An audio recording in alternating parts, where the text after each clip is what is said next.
The words landed like a quiet thunderclap on an ordinary morning, the kind of sentence that changes the shape of a life before you even realize it has happened. It was daytime, the sun already high, dust floating in the air like tiny sparks, when a woman stood at the gate of my small house and spoke a truth heavier than the heat itself. She had come with worry etched into her face, with hope trembling behind tired eyes, and with a sentence that sounded simple but carried generations of fear and longing. What followed from my side was not bravery or wisdom, only a reflex born from years of loneliness and faith in mercy. And in that moment, without knowing it, two broken paths bent toward each other. If you believe that kindness, second chances, and unexpected compassion can still change lives, take a second right now to like this video, share it with someone who needs hope, leave a comment with your thoughts, and subscribe to the channel Kindness Wave. Your small action helps stories like this reach hearts that are still waiting to heal.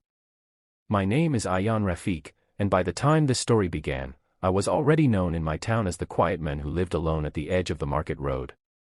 The house was modest, its walls faded by years of sun, its veranda always swept clean out of habit rather than expectation.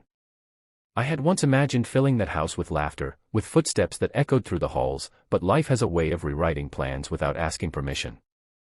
My days were predictable and safe, spent repairing radios and small appliances for neighbors, earning enough to live but not enough to dream loudly. I had learned to accept the rhythm of solitude, telling myself that peace was enough, that not everyone was meant for companionship. That morning, the town was alive in its usual way. Vendors shouted prices, children ran with school bags bouncing against their backs, and the air smelled of bread and dust and possibility. I was fixing an old ceiling fan when I noticed a figure standing uncertainly near my gate. It was Farzana Begum, a woman I recognized from a distance but had never spoken to beyond polite nods. She carried herself with dignity, yet there was a tremor in her posture, like someone carrying a weight too heavy for one's spine. When she finally spoke, her voice did not rise or accuse or beg. It simply stated a fact of her life, a truth she had probably repeated to herself in the dark countless nights. Her daughter, she said, needed a husband. Farzana's life had not been gentle. Widowed early, she had raised her daughter Samara with stubborn love and relentless sacrifice. Samara was not invisible in the town, but she was often overlooked, caught between expectations she could not meet and circumstances she did not choose. She was educated, thoughtful, and kind, yet whispers followed her like shadows. Some said she was too quiet, others said she carried the weight of her father's absence too visibly, and in a community quick to judge, these small differences became walls. Proposals came and went like weak tides, never strong enough to reach shore. Each rejection chipped away at Farzana's hope and Samara's confidence. When I heard Farzana's worry that day, something shifted inside me. I thought of my own empty evenings, of meals eaten alone, of the silence that grew louder with each passing year. I thought of how society often demands perfection from those who already carry burdens, and how cruel it can be to those who simply want a place to belong. Without calculating consequences or weighing reputation, I offered my home as a starting point, a place of safety rather than judgment. It was not a heroic decision. It was a human one. The days that followed were filled with uncertainty. Word travels fast in small towns, and curiosity can be sharper than kindness. People watched more closely, spoke more softly, and speculated freely. Yet within the walls of my house, something gentler was unfolding. Samara arrived one afternoon, the sunlight framing her silhouette as she stepped into the veranda. She did not look like someone seeking rescue, she looked like someone exhausted from proving her worth. Her eyes held intelligence and caution, her movements careful, as if she were constantly aware of being measured. We began not with romance, but with routine. Mornings filled with light filtering through windows, afternoons with shared meals prepared in quiet cooperation, evenings with simple conversations about books, work, and memories. There were no dramatic declarations, only gradual understanding. Samara spoke of her dreams in fragments, unsure if they were still allowed. I shared my disappointments without bitterness, learning that vulnerability does not weaken a person, it connects them. The challenge was not the absence of affection, but the presence of fear. Fear of gossip, fear of failure, fear that kindness might be mistaken for desperation.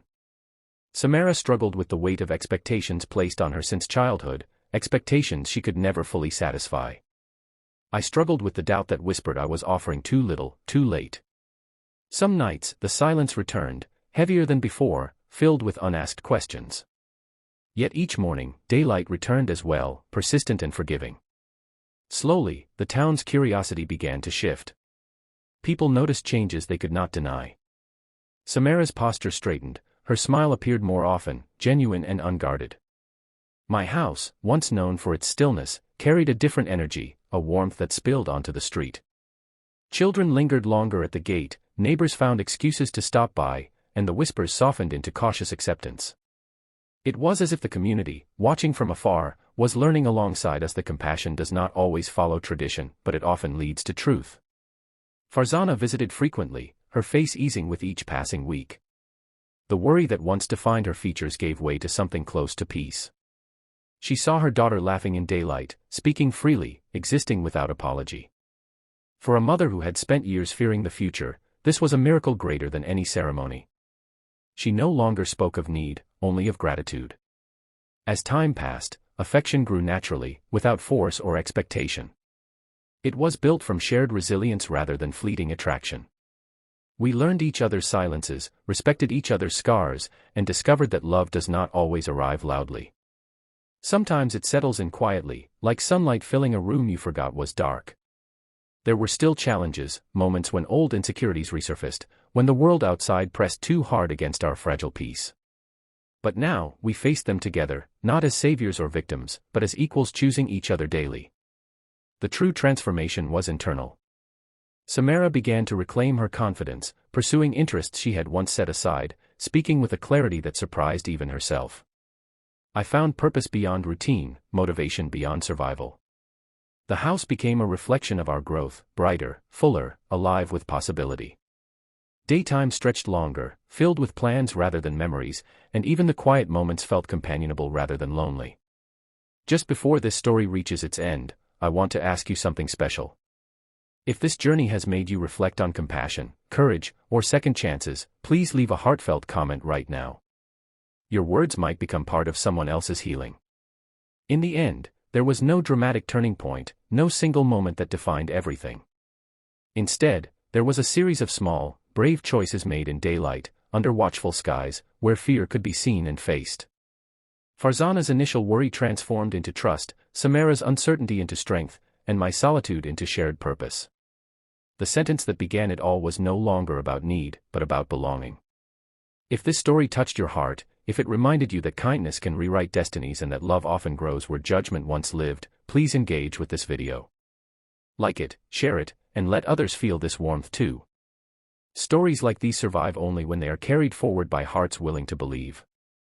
Sometimes, all it takes to change a life is the courage to open a door in the middle of an ordinary day and say that there is room inside.